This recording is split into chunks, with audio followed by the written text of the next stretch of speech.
Well, it's March, and you know what that means. Spring's on the way, allegedly, and it is also Women's History Month. And we are celebrating women who have done great things and women who are still doing great things. Welcome to commUNITY. I'm Claudine Ewing. And I'm Pete Gallivan.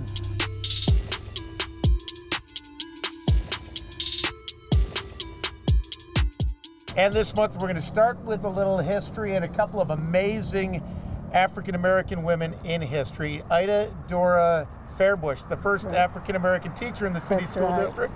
But we're going to start with this lady, Anne Montgomery, and really a landmark in Buffalo's history. Yeah, she was a trailblazer, you know, a businesswoman well before her time, who came here to Buffalo in 1910, and by 1920 she had her own business right here on this location. It was a ice cream parlor, so to speak, that then became a billiard room, that then became the famed Little Harlem Hotel and Night Cabaret. And by the way, this is Barbara Seals, Never Gold, as if you need any introduction. Thank you. People love the Little Harlem. Even to this day, you can run into people who are older and they have so many great stories to talk about the Little Harlem. It was so unique, you know, to have a business run by an African-American woman, but to have a business that was known throughout the country. You know, we had so many great stars that came here not only to showcase their talent, but also to enjoy the talent here at the Little Harlem. So there were people like Ben Crosby, like Lena Horne, like Cab Calloway. I mean, really, you know, very famous people in the field that came here to the Little Harlem in Buffalo, New York. And, you know, Anne Montgomery was the one who was, you know, the leader, as I said, a trailblazer for African-American women, but for women, period. Now, let's talk about Miss Fairbush. I mean, she was a pioneer.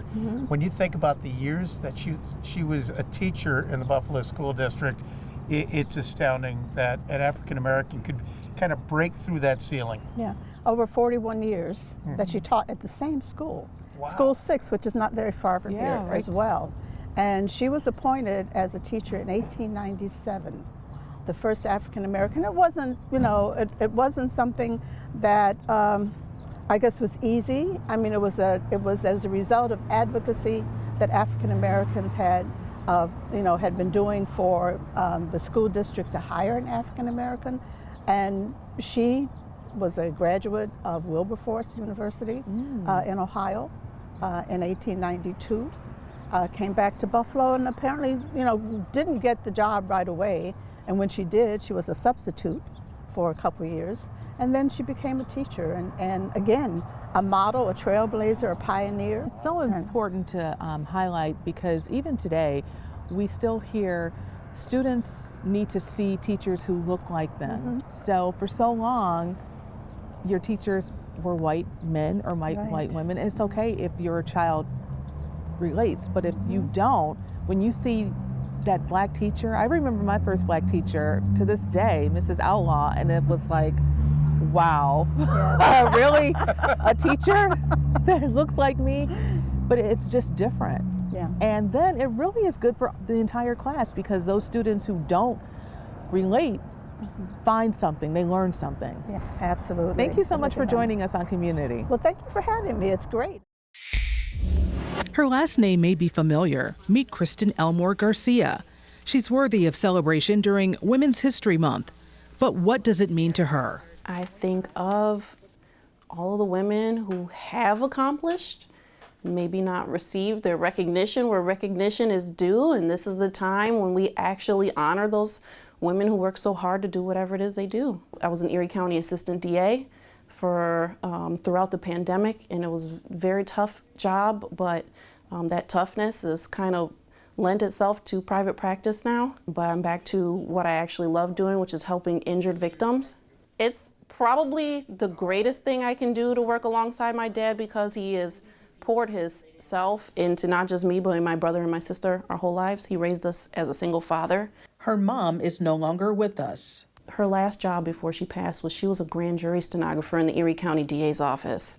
and that was my previous career. So I kind of got to honor her every time I would go into the towns and villages and in Buffalo City Court, and I would see, you know, stenographers who knew her, and they always had something nice to say. Even, you know, more than 20 years later, people would always say, oh, I worked with your mom, and now you're here in the courtroom, you know, with us. And it just is like a continuation of her legacy. I got married to my husband, Raphael, back in September, and he's so supportive, and I think, you know, he's always pushing me to go harder. I love to advise young women. I talk to people all the time, you know, what do you do to study for the bar? What do you do to study for the LSAT? And a lot of law school classes are only 30% female. My particular law school class was 70% male, so that's a challenge in itself. Who are the women in the world that you admire? Well, right now we have our Supreme Court Justice nominee, you know, Ms. Ketanji Brown. That's an inspiration. I also look up to Trini Ross. Trini Ross, I was fortunate enough to clerk under her when she was an assistant AUSA. That woman taught me how to write. I remember when journalism was something you were aspiring to do, and then fast forward, you're a lawyer. Well, I got here partially thanks to you. You know, instilling a foundation in me when I was younger, and research and reading and communicating with people, and it was those skills that actually got me through to law school. In the vein of honoring women, I get to watch Jerika on TV every night now, the influence she had over me, and again, the same thing she taught me, researching, communicating, reading, critical thinking. You had an impression upon us as well. I hope so. I just try to be myself and be my best. And you are somebody that older ones, younger ones should look up to. So keep doing what you do. I appreciate that. So SheCan is a nonprofit organization. We're a community of supportive, positive women. We're all on our journey to become the best versions of ourselves. So SheCan, we offer a variety of things because we know every woman is different and needs different things in their lives. So we focus on 3 pillars to help with the total woman. So we focus on professional development, personal development, and overall wellness. I wear many different hats, and trying to find that balance is very hard sometimes. So being able to be with a community of women who all have their own experiences, there's a lot of experts in the room, but there's also a lot of women like me who are mothers, who are entrepreneurs, who are trying to grow and learn new things. And we're a group of women who love to have fun, create genuine relationships and connections. So we have an amazing event coming up. It is Pulling the Race Card with SheCan. We'll be pulling the race card with the Pearson sisters. This is a deck of cards. I mean, it's obviously the title came from a spin-off of what you commonly hear, you know, oh, she's pulling the race card. And so we said, hey, we're going to develop a deck of cards. We're actually going to pull the race card. We're going to talk about it. Yeah. So it's 52 cards. There's a set of fact and fiction, so each person's given a fact and fiction card. There's statements, and so the statement, you pull a statement from the deck, you read it, and you determine whether or not it's fact or fiction, and that's where the conversation starts. On the back of the card is actually a QR code that takes you to a statistic, video, or a article that gives you more information about the topic. All right, so this one says, whites are celebrated for the same things that blacks are criticized. There's a number of examples. When white children in school are horsing around, they're just being teenagers. If black kids are horsing around, it's a group of them, they're thugs or they're loud. Black people should not wear their hairs in natural styles like dreadlocks, braids, and afros to work. It is unprofessional. You can be the same, from the same background, and have different answers with it. Am I against this? Absolutely. But at the same time, there was a point in time where I'm like, no, you have to wear your hair a certain way to be accepted into society. It's probably why I'm having all the hair issues now, putting all the extra stress on my hair to have it straighter, you know what I mean, to fit into what society deems acceptable. If you've never been to a SheCan event, they're super fun if you get a chance to come to an in-person event. So our tagline is, SheCan, grow, thrive, and vibe. Coming up on commUNITY, we will continue our celebration of Women's History Month and introduce you to the first ever female commander of the 914th Air Refueling Wing. And later, a little music from Joy the Drummer, a local woman who is the new musical director and drummer for R&B star Ari Lennox.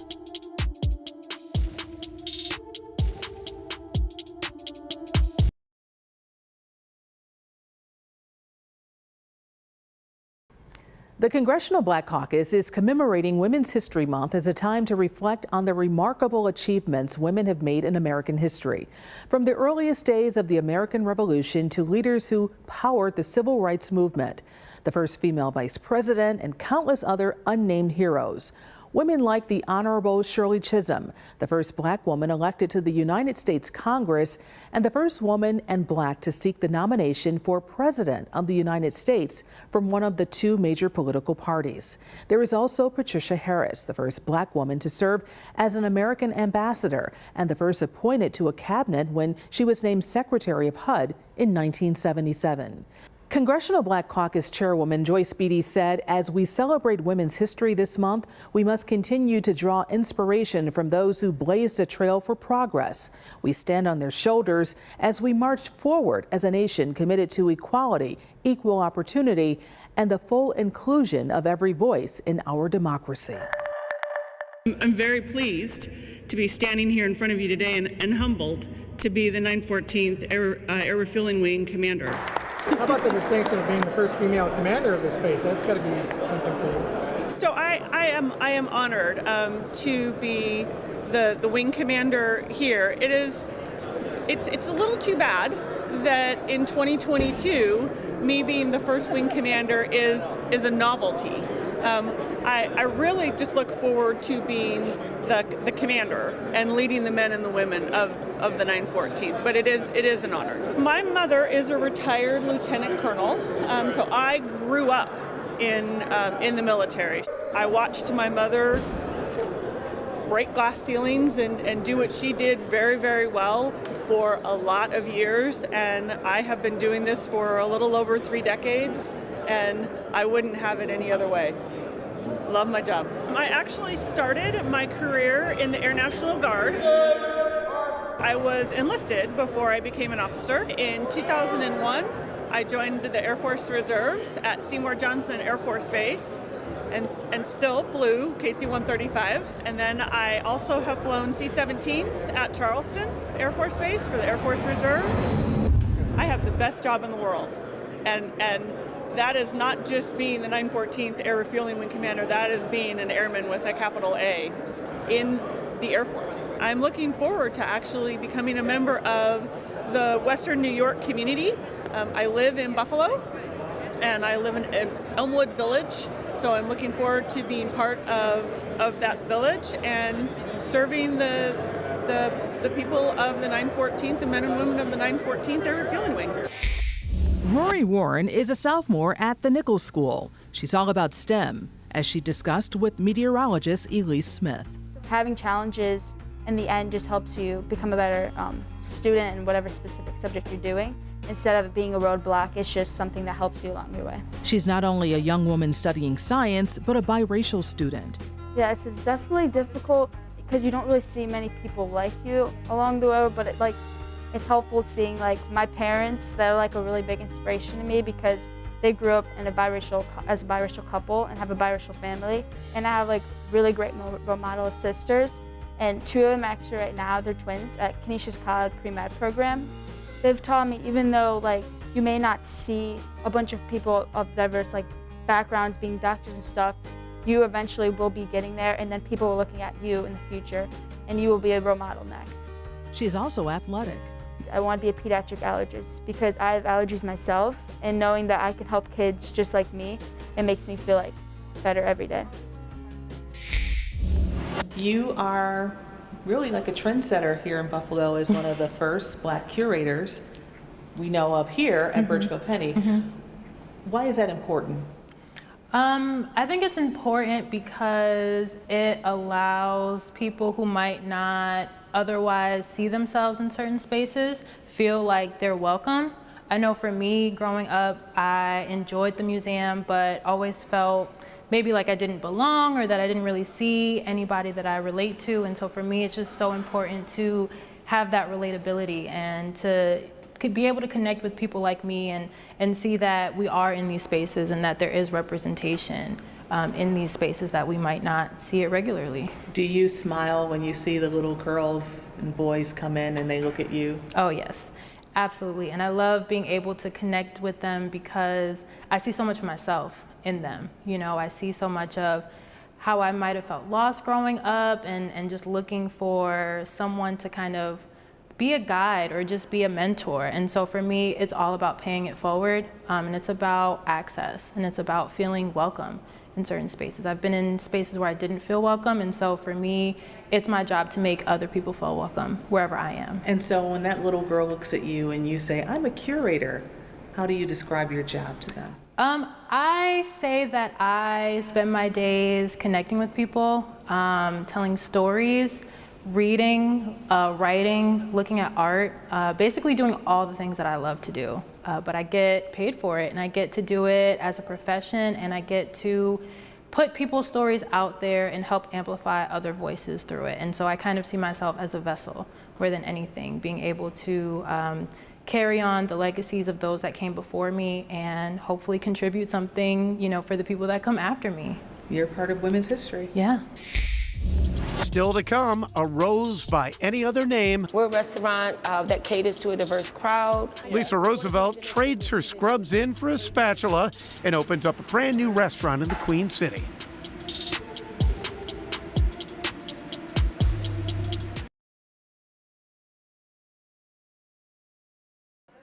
Women can do so much. Lisa Roosevelt has been a nurse for over 20 years, and she's now a restaurant owner in an area booming in Buffalo. Welcome to the Rose Bar and Grill. I just thought that the Rose had a little bit more class. We ended up here at 199 Scott, which is where my restaurant is located. Walked in the door and said, this is it. Took a few more steps walking to the back and didn't realize how large it was. And I said, maybe not, because you know, it was more than what I anticipated, but took a step out of faith. My husband is Kristen Roosevelt. He is very supportive. He's in here with me day in and day out, ensuring that things run smoothly. I also have the support of my mom, Gladys DG, who's been great. I mean, she's here every day that the restaurant is open. We're a restaurant that caters to a diverse crowd. We have a variety of different type of foods. We believe in wholeheartedly what our motto is. We're a friendly place in downtown Buffalo. We have great food, great drinks, and a family atmosphere. It's just kid friendly. There's so many places that you can go in downtown Buffalo or any of the surrounding areas. We just want people to know that we also have great food and we have great drinks, and the atmosphere here is very friendly. And I promise you, if you are trying our food, you will be back. I think the passion for me is meeting new people. Engaging, and you're always meeting different people from different walks of life. We have 3 floors of residence in this building, and some of these people have come like family to us. Inspired by Women's History Month, 2 community groups are coming together to help local women dress for success. Here's what they call Professional Fashion Week. Clothes, shoes, and jewelry. This is all about being a girly girl. The Buffalo Federation of Neighborhood Centers and Dress for Success Buffalo are working together to help local women land a job. Showed up there and was like thousands of clothes everywhere, makeup artists, and they weren't even all in business suits. And I was like, okay. They brought in stylists and makeup artists to teach women about all things business. Jennifer Parker with BFNC says there is a need for this. As a society, we've gotten away, and maybe COVID has been part of that, about really dressing for success and what it is. As you look around Buffalo and being a business person, and I see the need. Jennifer has worked directly with young professionals in the past and says many young people aren't really sure what business attire is. I had one young lady that told me, that was an intern, she said before she started working for my PR firm, she said she looked at Sex and the Cities to get an idea of what she should wear. You know, and I said, I don't know if that is the best thing to look at. She went on to say there are young people in our community right now who needs mentors. To be honest, I grew up in the ghetto knowing nothing until I met Rebecca and stuff, and she brought me to the business thing. At first, I wasn't going to do it, to be honest. I was shy, I didn't want to do it, put dresses on. And with one goal in mind, they hope to help women feel their best so that they can perform their best. I believe that it's really important for our clients to feel confident, and if they look well, and if they feel great, then they're going to interview well. And for someone who's never been in business attire before, that is exactly what Mariah felt. It was amazing looking in the mirror with a full face of makeup and hair done, and it was amazing. I just felt like a whole different person, another universe type thing. Like, it was amazing. And for all the women who walks through their doors. And we want them to interview well, and we want them to do well so that they can become self-sufficient and be in a position to take care of their families. After all the ladies like Mariah who participated in their Professional Fashion Week land their first job, they can all go back and get a full week's worth of professional attire. We'll have to circle back with them to see how it went for them. And to continuing honoring Women's History Month, this week, Jennifer, Michelle, and the entire staff are sharing fashion hacks for work on social media. If you'd like to check them out, we have their links up on our website right now.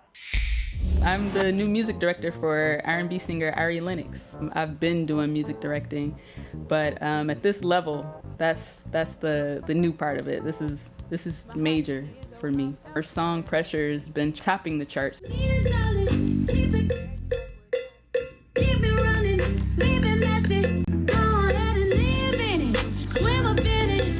But if she's doing Coachella, that means you're doing Coachella. What is going to be your role?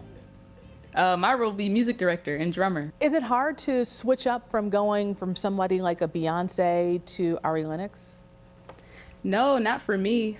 To me, it's like a good transferable experience, if you will. So I've learned, and am still learning, so much from Beyonce. I take what I've learned and what I'm learning, and I apply it to working with the new artists, and it's been easy for me. It's been fun. This role as musical director, that comes with a lot of responsibility. It is a big responsibility. I definitely have my work cut out for me. So all things music are in my control. So from how the vocalists sound to how the band sounds, which songs we do when. Welcome to the Mrs. Carter Show. How we play those songs, how the singers sing those particular songs. The flow of the show is all under my control. So I have to make sure I'm always very astute, always very attentive to the artist.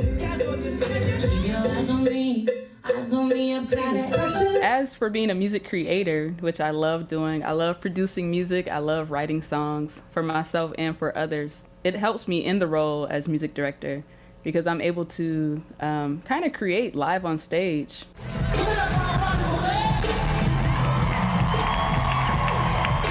Or in rehearsals, I can create a part, have my little keyboard on the side next to the drums, play something, create it, give it to the band to play, and just kind of mesh it all in for the live show. So producing music has definitely helped me in the role of music director for sure. Why should we empower women in music? Musically, in the industry, like for instance, with Ari Lennox, we have an all-lady band, which I'm very proud of. My sister Vidi, who's also a Buffalo native, is playing bass too.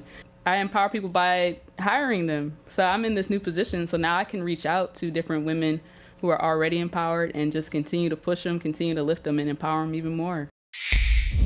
From great music to women who have made history here in Western New York. Yeah, like Shirley Chisholm, you heard from Joy, you heard from people in military, and we heard about educators. A great month to celebrate women who are doing great things. Thank you, Pete. Yep, thank you. Appreciate it. And we appreciate you. We'll see you next month on commUNITY. Bye-bye.